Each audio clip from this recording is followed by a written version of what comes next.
और अब बात राज्यसभा उपसभापति के उस चुनाव की जो एनडीए और विपक्ष के बीच नाक की लड़ाई बनता दिख रहा है। सवाल है कि 2019 के पहले इस बाजी को कौन जीतेगा। 9 तारीख को राज्यसभा के उपसभापति का चुनाव होना है। मुश्किल ये है कि आंकड़ों का गणित फिलहाल दोनों में से किसी के पक्ष में नहीं और इसीलिए जोड़तोड़ और बातचीत का दौर तेज हो गया है। एनडीए के खेमे से खबर थी कि अकाली दल हरिवंश के नाम पर तैयार नहीं है, क्योंकि चर्चा अकाली सांसद नरेश गुजराल के नाम की भी चल रही थी। लेकिन सूत्रों के मुताबिक कई दौर की बैठकों के बाद सुखबीर बादल ने अपने सांसदों से एनडीए उम्मीदवार के साथ रहने को कहा है। लेकिन एनडीए की दूसरी सबसे बड़ी मुश्किल है शिवसेना।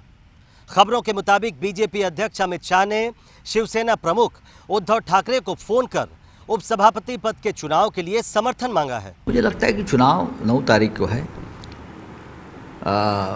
चुनाव निर्विरोध होता है या कोई और सामने खड़ा रहता है, देखना पड़ेगा।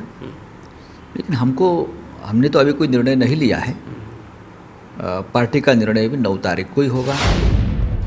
वहीं नीतीश कुमार ने भी अपनी पार्टी के हरिवंश नारायण को जिताने के लिए जोर लगा दिया है। वो तेलंगाना के मुख्यमंत्री और टीआरएस प्रमुख चंद्रशेखर राव से बात कर चुके हैं। वैसे भी बीते कुछ दिनों में टीआरएस और बीजेपी के बीच बढ़ती नजदीकियों को देखते हुए माना जा रहा है कि टीआरएस की 6 सांसद एनडीए के साथ ही रहेंगे। सत्ता पक्ष के इस गुणाभाग के बीच विपक्ष के लिए अच्छी खबर वाईएसआर कांग्रेस की तरफ से आई, जिसने कहा कि एनडीए उम्मीदवार के खिलाफ वोट करेंगे। तो ऐसी स्थिति में कौन कहां खड़ा है, इसे समझिए। 245 सीटों वाली राज्यसभा में फिलहाल बहुमत का आंकड़ा 123 है। एनडीए के पास 115 सांसदों का समर्थन, शिवसेना के 3 सदस्य, लेकिन इस गणित को बदल सकते हैं। वहीं विपक्षी खेमे के समर्थन में 113 सदस्य माने जा रहे हैं। लेकिन अगर वाईएसआर कांग्रेस के 2 सांसद उनके साथ आ जाते हैं तो उनके पास भी 115 सांसदों का समर्थन हो जाएगा। ऐसे में जीत की चाबी बीजेडी के 9 सांसदों के पास होगी, क्योंकि जिधर वो जाएंगे बहुमत उसी के पास होगा। इसीलिए नवीन पटनायक पर सबकी नजर है। एक तरफ नीतीश कुमार उनसे संपर्क करने की कोशिश कर रहे हैं, दूसरी तरफ विपक्ष भी उन्हें अपने खेमे में लाने में लगा है। इस बीच एनडीए की तरफ से अपने उम्मीदवार हरिवंश के नाम पर आम सहमति बनाने की कोशिश भी हो रही है। संसदीय कार्य मंत्री आनंद कुमार ने इस बारे में कांग्रेस नेता गुलाम नबी आजाद और आनंद शर्मा से बात की है। प्रशांत हमारे संवाददाता जुड़ चुके हैं और ज्यादा जानकारी के साथ। प्रशांत, ये बताइए, विपक्ष के उपसभापति उम्मीदवार को लेकर कोई सहमति बन पाई है क्या? नहीं, देखिए, फिलहाल कोई सहमति नहीं बन पाई है चित्रा, लेकिन एक बात स्पष्ट हो गई है कि एनसीपी की वंदना चौहान का जो नाम चल रहा था, अब ये साफ हो गया है कि एनसीपी अपना उम्मीदवार नहीं देगी। अब मुकाबला कांग्रेस और डीएमके के बीच में।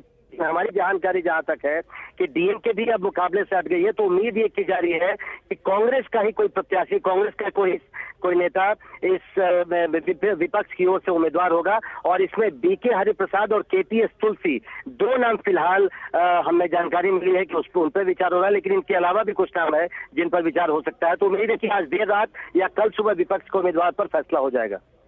शुक्रिया प्रशांत इस पूरी जानकारी के लिए। यानी कि करुणानिधि के निधन का असर भी देखा जा रहा है, क्योंकि पहले माना जा रहा था डीएमके भी अपना उम्मीदवार दे सकता है, लेकिन अब वो पीछे हट चला है और अब कहा जा रहा है कि कांग्रेस का ही कोई चेहरा हो सकता है। ये है एबीपी न्यूज़, आपको रखे आगे।